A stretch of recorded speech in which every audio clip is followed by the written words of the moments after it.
गौरी पुत्र गणेश भगवान की जय। श्री शिवाय नमस्तुभ्यम। प्रिय भक्तजनों, सोमवार का दिन भगवान शिव को समर्पित है।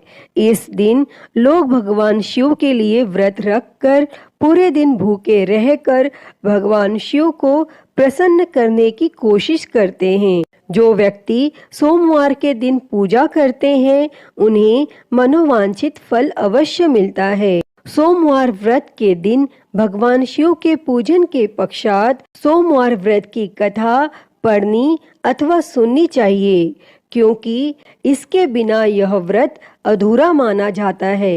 तो आइए हम सुनते हैं सोमवार व्रत की कथा। तो आप सभी भक्तजन इस कथा को पूरी श्रद्धा, ध्यान पूर्वक और प्रसन्न चित्त मन से सुनिए। तो आप सभी प्रेम से बोलिए, श्री उमापति शंकर भगवान की जय, सर्वदेवी देवता की जय। एक बार की बात है, माता पार्वती शिवजी को पति रूप में प्राप्त करने के लिए घोर तप कर रही थी और उनके तप को देखकर देवताओं ने शिवजी से देवी की मनोकामना को पूर्ण करने की प्रार्थना की। तब शिवजी ने माता पार्वती जी की परीक्षा लेने सप्त ऋषियों को भेजा और सप्त ऋषियों ने शिवजी के सैकड़ों अवगुण गिनाए, परंतु पार्वती जी को महादेव के अलावा किसी और से विवाह मंजूर नहीं था। भक्तजनों, विवाह से पहले सभी वर अपनी भावी पत्नी को लेकर आश्वस्त होना चाहते हैं। इसीलिए भगवान शिवजी ने स्वयं भी पार्वती जी की परीक्षा लेने की ठानी और भगवान शंकर प्रकट हुए और पार्वती जी को वरदान देकर अंतर ध्यान हुए।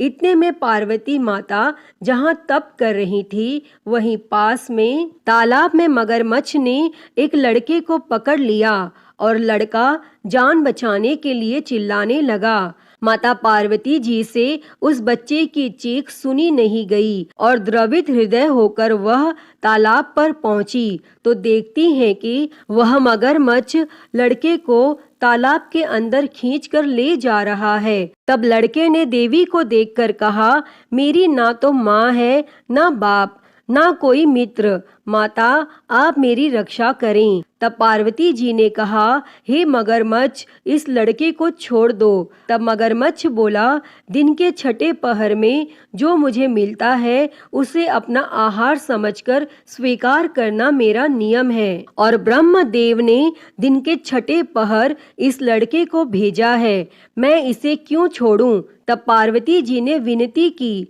तुम इसे छोड़ दो, बदले में तुम्हें जो चाहिए वह मुझसे कहो। तब मगरमच्छ बोला, एक ही शर्त पर मैं इसे छोड़ सकता हूँ।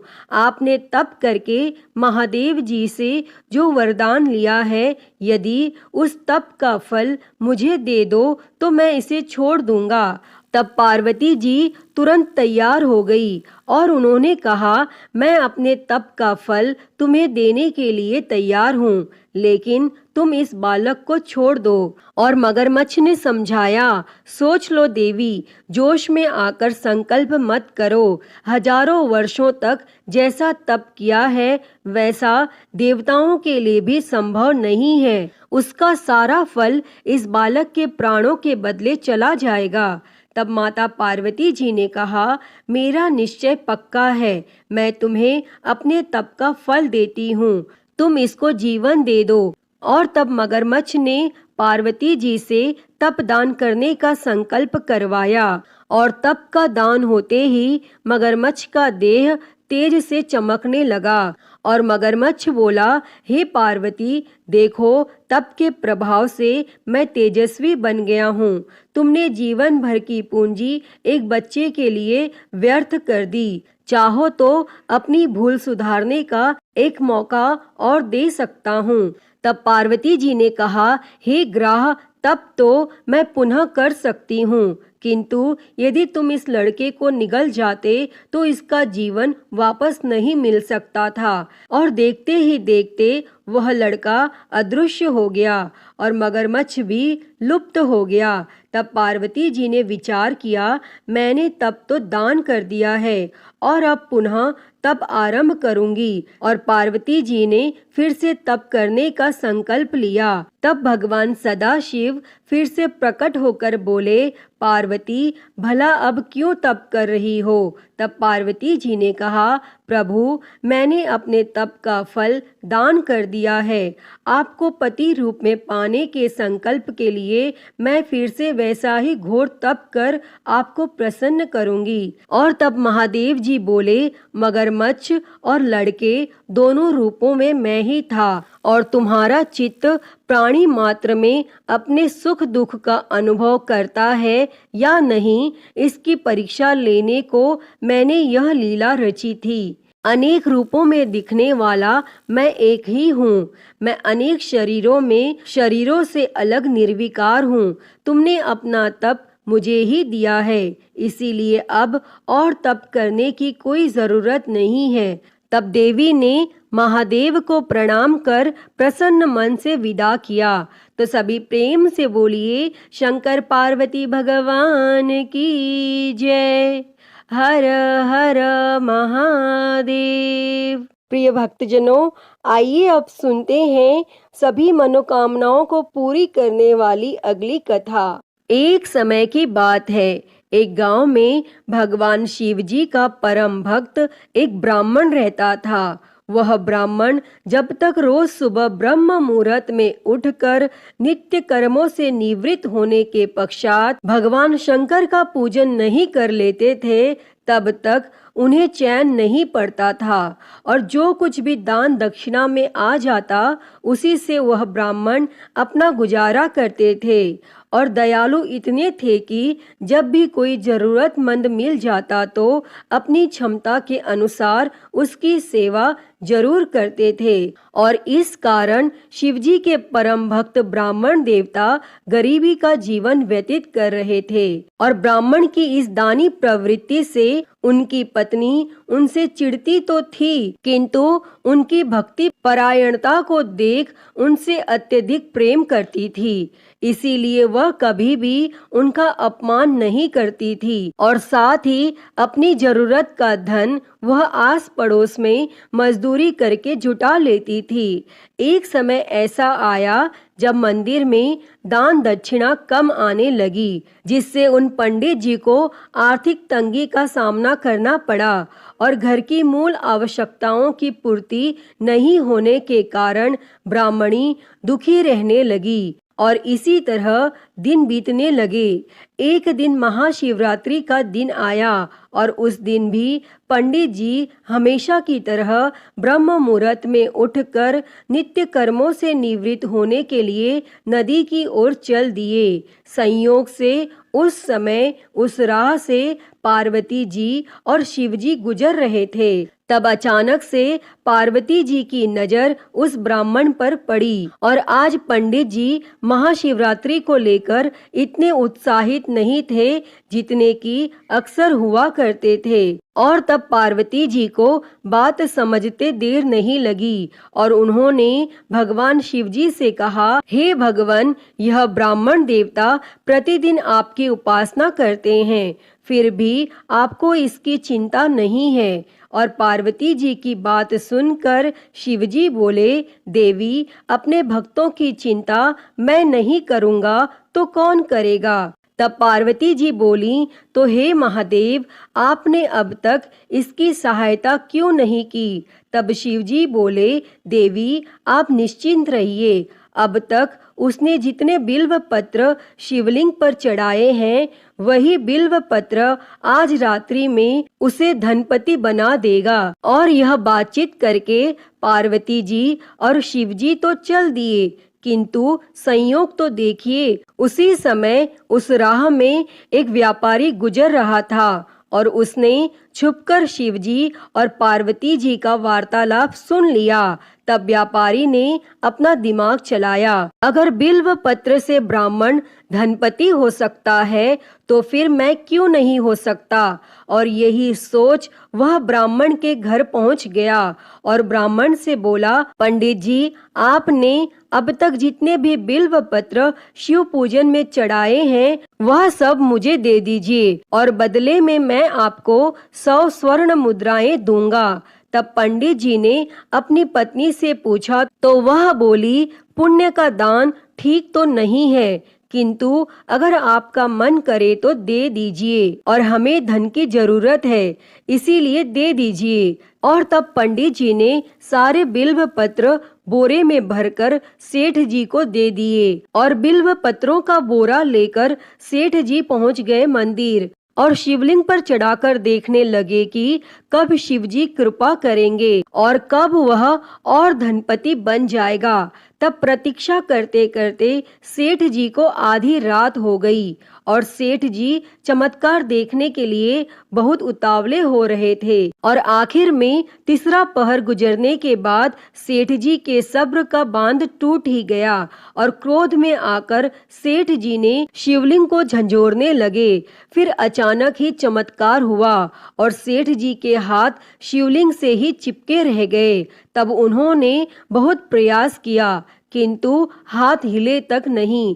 थक हार कर सेठ जी शिव जी से क्षमा याचना करने लगे, तो शिव जी बोले, हे लोभी सेठ, जिस ब्राह्मण से तूने यह बिल्व पत्र खरीदे हैं उसे 1000 स्वर्ण मुद्राएं दे, तब जाकर तेरे हाथ छूटेंगे। और प्रातः काल जब पंडित जी पूजन के लिए आए तो उन्होंने देखा कि सेठ जी के हाथ शिवलिंग से चिपके हुए हैं और सेठ जी रो रहे हैं। तब उन्होंने पूछा तो सेठ बोला, पंडित जी, शीघ्रता से मेरे बेटे को 1000 स्वर्ण मुद्राएं लेकर मंदिर आने को कहिए। तब पंडित जी ने सेठ के बेटे को बुलाया, और सेठ ने वह स्वर्ण मुद्राएं ब्राह्मण को दिलवा दी। तब जाकर सेठ के हाथ शिवलिंग से छूटे, और यह देखकर पार्वती जी शिवजी से पूछती हैं, हे नाथ, आपने अब तक अपने भक्त को कोई धन नहीं दिया। तब शिवजी बोले, देवी, मेरे पास कहाँ धन है जो मैं दूंगा, किंतु मेरा भक्त अब गरीब नहीं है, यह तुम स्वयं देख लो। और 1000 स्वर्ण मुद्राएं मिलने के बाद ब्राह्मण और ब्राह्मणी सुखी से अपना जीवन यापन करने लगे। अतः हे भगवान शिव जी, हे माता पार्वती, जैसी कृपा आपने उस ब्राह्मण पर की, ऐसी ही कृपा इस कथा को कहते, सुनते और हुंकारा भरते सभी पर करना। तो सभी प्रेम से बोलिए, शंकर पार्वती भगवान की जय। तो प्रिय भक्तजनों, आइए अब मनोकामनाओं को पूरी करने वाली दूसरी कथा को सुनते हैं। इस कथा को सुनने से ही व्रत संपूर्ण माना जाता है। उससे पहले आप सभी प्रेम से बोलिए, भगवान भोलेनाथ की जय, माता पार्वती की जय। किसी नगर में एक साहूकार रहता था। उसके घर में धन की कोई कमी नहीं थी, लेकिन उसकी कोई संतान नहीं थी, जिस वजह से वह बेहद दुखी था। पुत्र प्राप्ति के लिए वह भगवान शिव के प्रत्येक सोमवार का व्रत रखता था और पूरी श्रद्धा के साथ शिवालय में जाकर भगवान शिव और माता पार्वती जी की पूजा करता था। उसकी भक्ति देखकर माँ पार्वती प्रसन्न हो गईं और भगवान शिव से उस साहूकार की मनोकामना पूर्ण करने का निवेदन किया। पार्वती जी की इच्छा सुनकर भगवान शिव जी ने कहा कि हे पार्वती, इस संसार में हर प्राणी को उसके कर्मों के अनुसार फल मिलता है और उसके भाग्य में जो हो उसे भोगना ही पड़ता है। लेकिन माता पार्वती जी ने साहूकार की भक्ति का मान रखने के लिए उसकी मनोकामना पूर्ण करने की इच्छा जताई। तब माता पार्वती के आग्रह पर भगवान शिव जी ने साहूकार को पुत्र प्राप्ति का वरदान तो दे दिया, लेकिन साथ ही यह भी कहा कि उसके बालक की आयु केवल 12 वर्ष होगी। तब माता पार्वती और भगवान शिवजी की इस बातचीत को साहूकार सुन रहा था। उसे ना तो इस बात की खुशी थी और ना ही गम। वह पहले की ही भांति भगवान शिवजी की पूजा करता रहा और कुछ समय उपरांत साहूकार के घर एक पुत्र का जन्म हुआ। जब वह बालक 11 वर्ष का हुआ तो उसे पढ़ने के लिए काशी भेज दिया गया।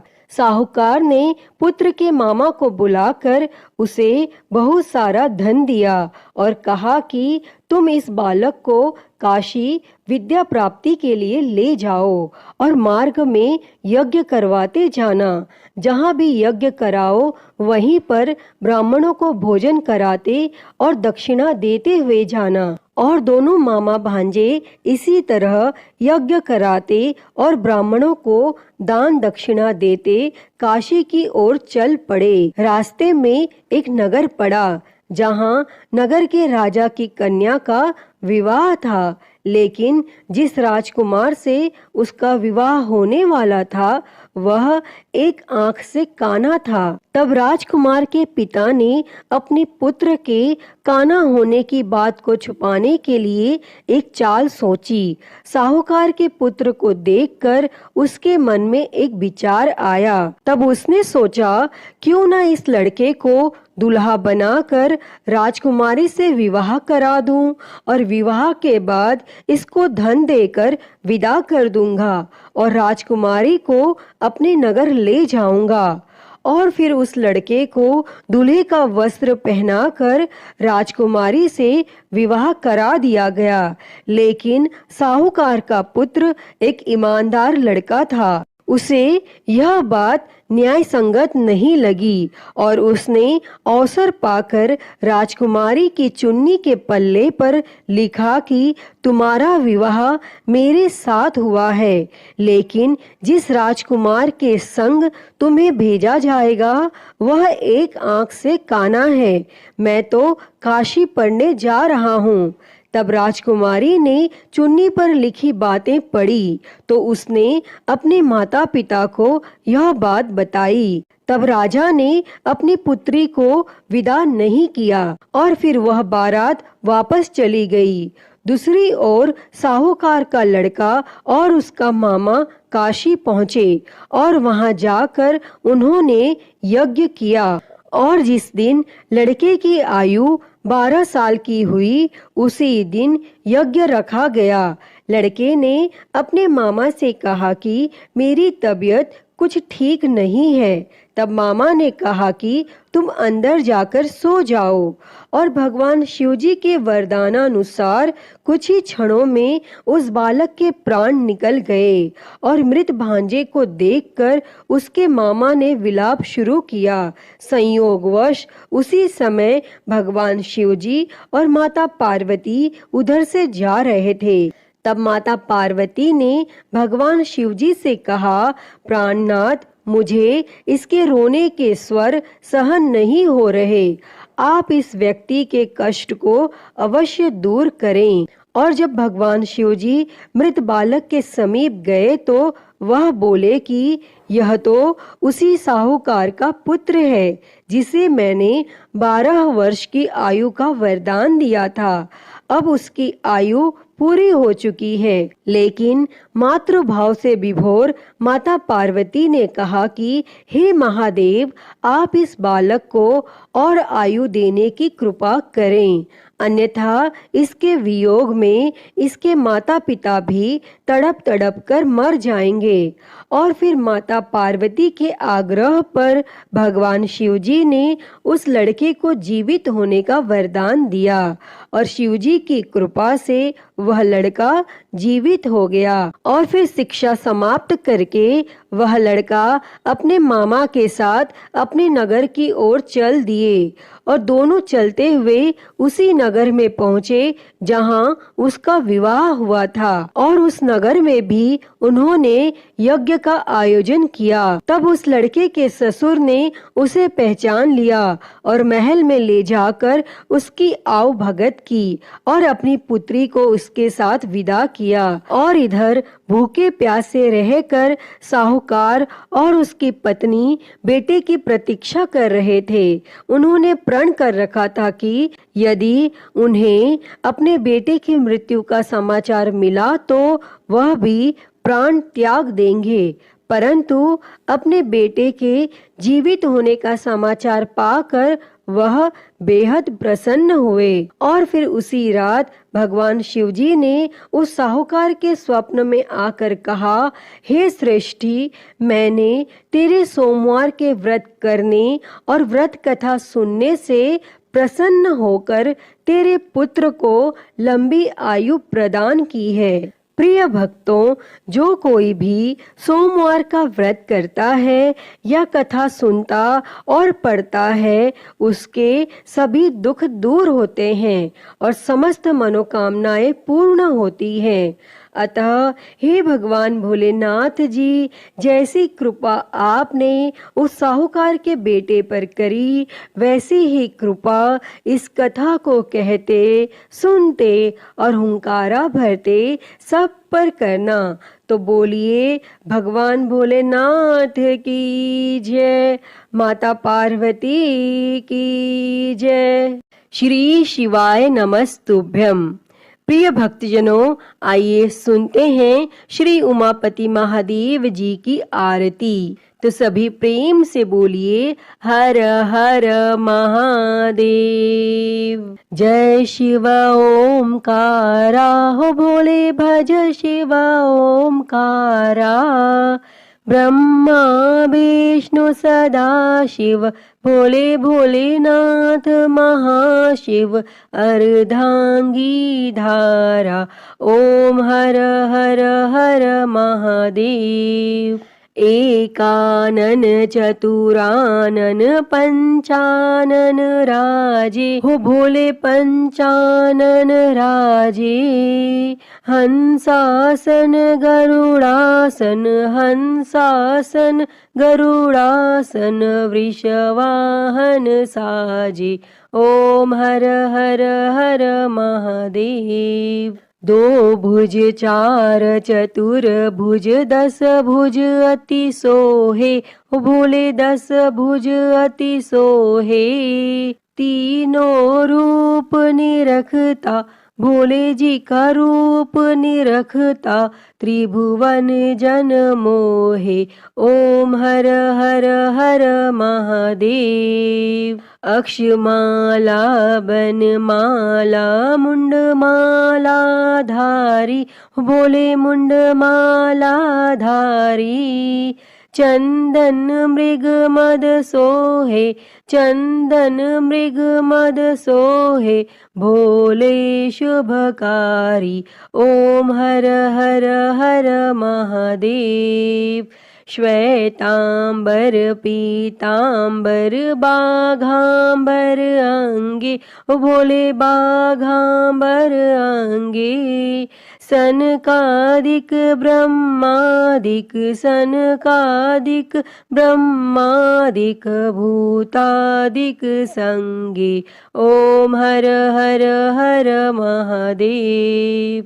कर के मध्य कमंडल चक्र त्रिशूल धरता, हो भोले चक्र त्रिशूल धरता।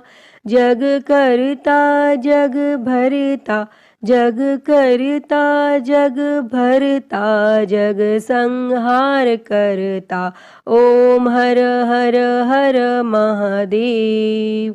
ब्रह्मा विष्णु सदा शिव आजीवन एका, हो बोले जानत अविवेका। प्रणव अक्षर के मध्य, ओम अक्षर के मध्य। ये तीनों एका, ओम हर हर हर महादेव। काशी में विश्वनाथ विराजे नंदी ब्रह्मचारी, हो बोले नंदी ब्रह्मचारी। नित उठ दर्शन पावत, रुचि रुचि भोग लगावत। महिमा अति भारी, ओम हर हर हर महादेव। त्रिगुण स्वामी जी की आरती जो कोई नर गावे, हो बोले जो कोई नर गावे। कहत शिवानंद स्वामी जपत हलाहल स्वामी, सुख संपत्ति पावे। ओम हर हर हर महादेव। जय शिव ओमकारा, हो भोले भज शिव ओमकारा। ब्रह्मा विष्णु सदा शिव, भोले भोलेनाथ महाशिव। अर्धांगी धारा, ओम हर हर हर महादेव। ओम हर हर हर महादेव। अच्युतं केशवं राम नारायणं कृष्ण दामोदरं वासुदेवं हरे। श्रीधरं माधवं गोपिकावल्लभं जानकी नायकं श्रीरामचन्द्रं भजे। हरे राम राम राम हरे हरे, हरे कृष्णा कृष्णा कृष्णा हरे हरे। हरे राम राम राम हरे हरे, हरे कृष्णा कृष्णा कृष्णा हरे हरे। बोलिए भगवान श्री रामचंद्र जी की जय। वृंदावन बिहारी लाल की जय। काशी विश्वनाथ महादेव की जय। श्री गणेश जी महाराज की जय।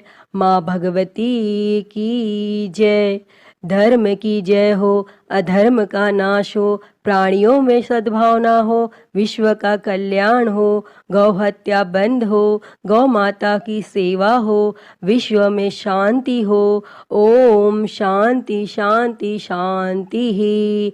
ओम नमः शिवाय, नमो नीलकंठाय। ओम नमः पार्वती पते, हर हर महादेव। हर हर महादेव, हर हर महादेव हर। प्रिय भक्तजनों, मैं उम्मीद करती हूँ कि आपको यह कथा पसंद आई होगी, और अगर वीडियो अच्छी लगी हो तो इसे लाइक करें, ज़्यादा से ज़्यादा शेयर करें, और कमेंट में हर हर महादेव लिखना ना भूलें। और हरिहर भक्ति चैनल पर अगर आप नए हैं तो इस चैनल को सब्सक्राइब कर नोटिफिकेशन बेल को ज़रूर ऑन कर लें। हर हर महादेव। धन्यवाद।